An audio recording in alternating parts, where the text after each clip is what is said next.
A vice de Milei, a Vitória Villarruel, falou com a imprensa logo após o resultado e a Silvia gravou 2 trechinhos que nós vamos acompanhar agora.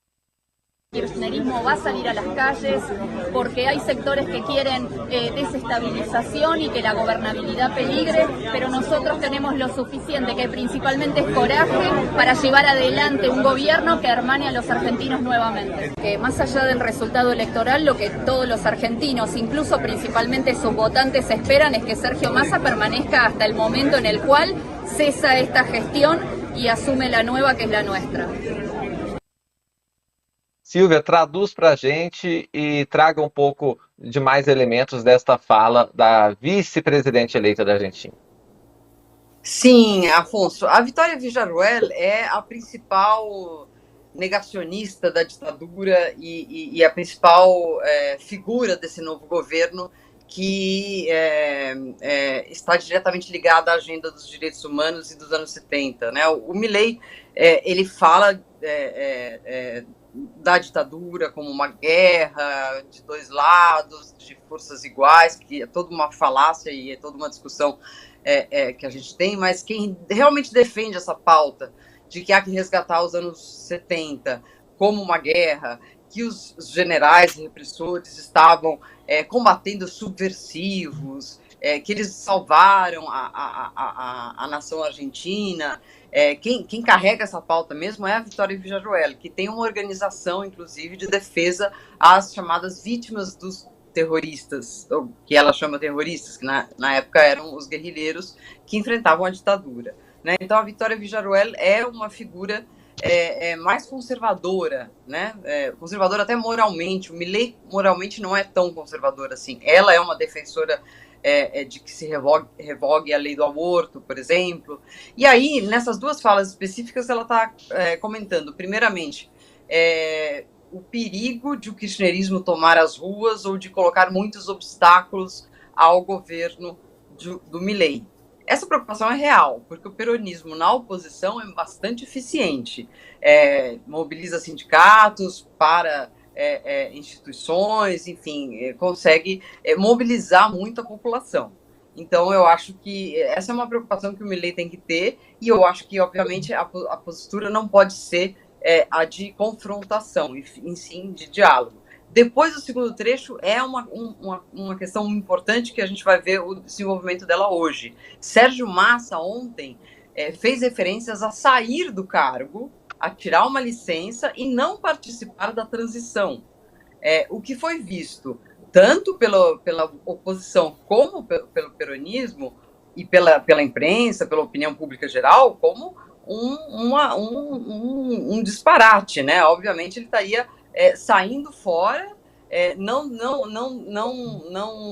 tomando a responsabilidade de encaminhar a economia que está em tão mau estado daqui até dezembro, pode faltar pouco tempo, mas é um tempo, né? Enfim, estaria deixando as coisas nas mãos do seu segundo time. Isso vai ser confirmado ou não hoje. E a Vitória Villarruel ontem já estava dizendo que isso é um absurdo, que ele estava fugindo da raia, basicamente, e que a responsabilidade dele era ficar até o último minuto e mostrar os livros, mostrar as contas, fazer uma transição transparente para o novo governo. Agora, o peronismo faz muito isso, de fato. A Cristina Kirchner, por exemplo, quando passou o poder para o Macri, foi praticamente abandonando os edifícios e a casa, a residência de Olivos, quase que, como se dizia na época, nem deixou a senha do Wi-Fi do governo e saiu fora. Se o Massa fizer isso, vai ser, de fato, uma irresponsabilidade muito grande, avalio eu, não sei o que o Bosco acha, o que o Gabriel acha, mas isso estava muito forte ontem, hoje vai ser definido, e nesse trechinho a Vitória fala dessa possibilidade do Sérgio Massa cair fora.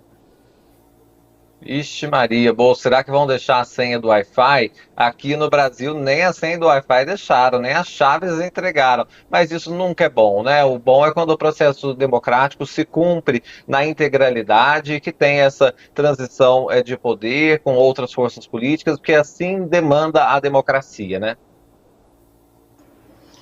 Se bem que o caso dele é menos relevante do que o nosso aqui, né?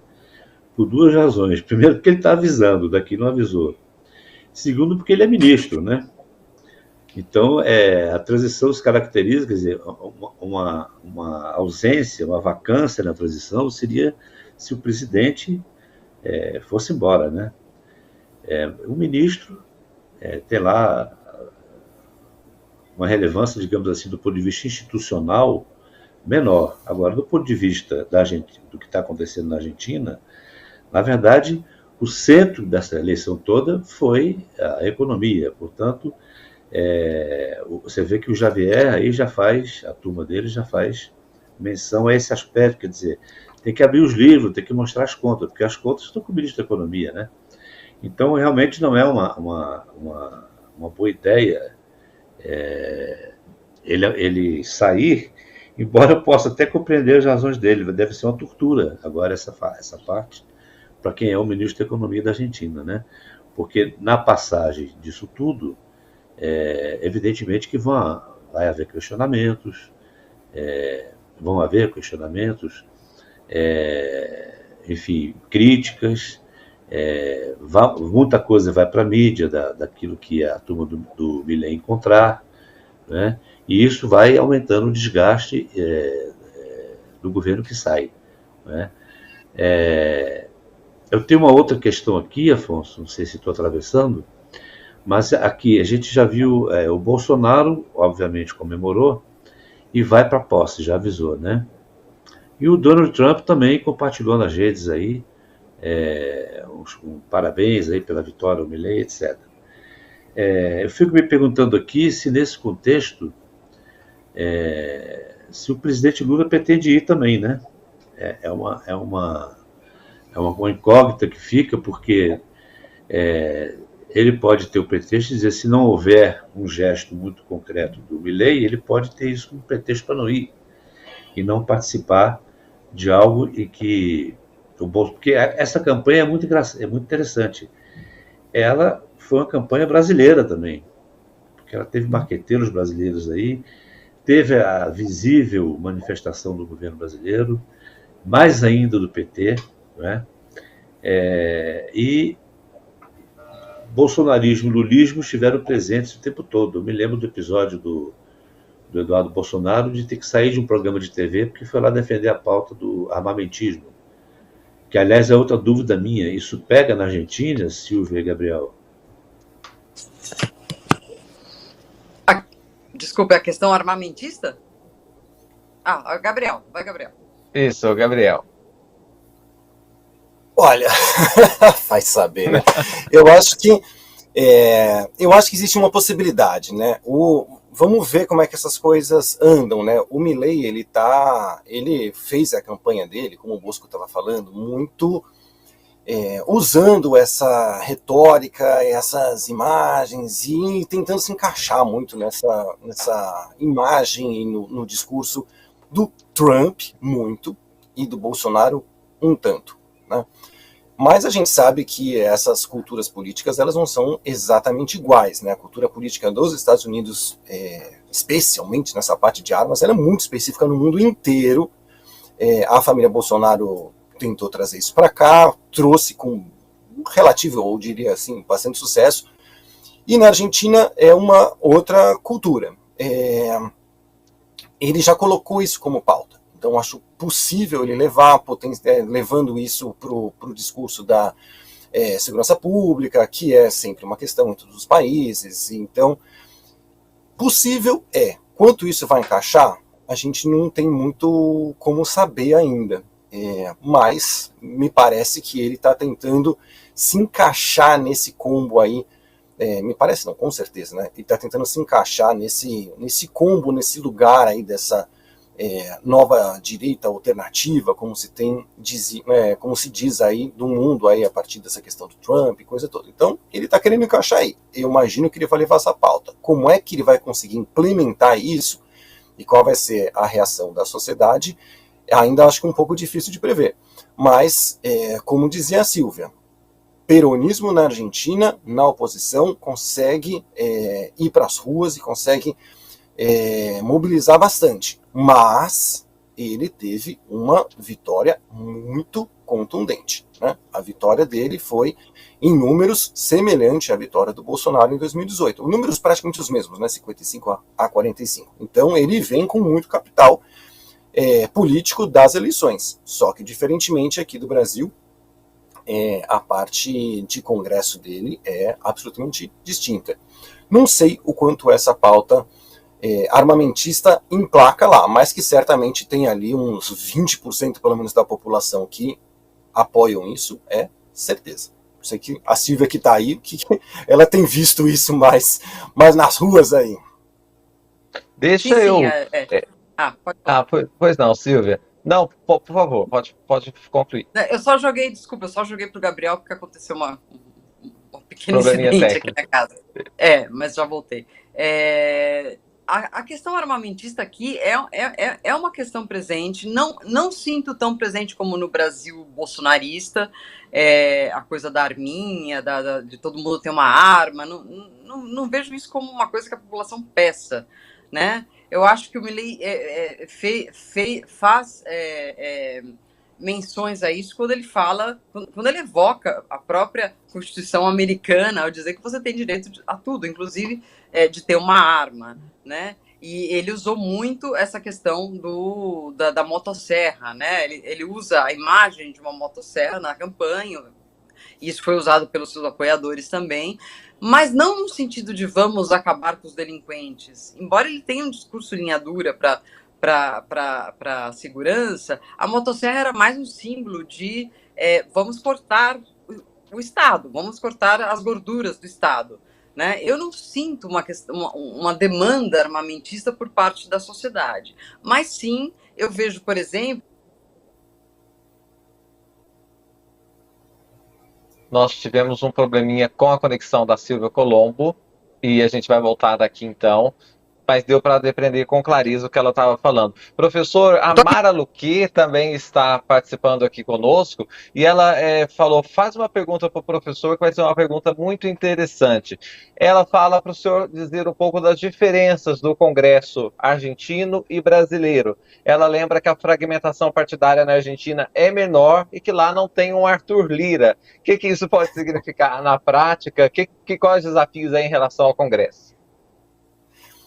O sistema político argentino ele é muito mais difícil para uma pessoa como o Milei do que o brasileiro, né? O brasileiro, pelas características todas que a gente conhece aqui da política, essa fragmentação, os partidos, a fluidez dos partidos, o famoso centrão e as possibilidades de negociação que o Bolsonaro teve, o Lula teve, então essa possibilidade proporciona para o presidente aquele tipo de política que a gente sabe, né? A gente conhece aqui no Brasil.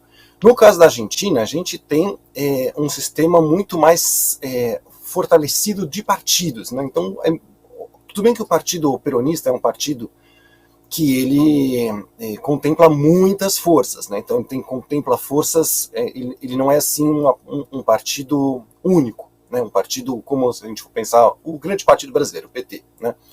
Ele tem um caminho muito centralizado e muito conhecido, e muito dificilmente a gente conseguiria imaginar deputados do PT votando de formas muito distintas no Congresso. O peronismo ele é mais uma grande aliança, você tem peronistas mais à esquerda, peronistas vinculados então à Cristina, peronistas mais à direita, peronistas de diferentes conjuntos, peronistas que são mais vinculados com os poderes das províncias. Então ele é um partido muito grande, muito capilarizado, mais coeso, né?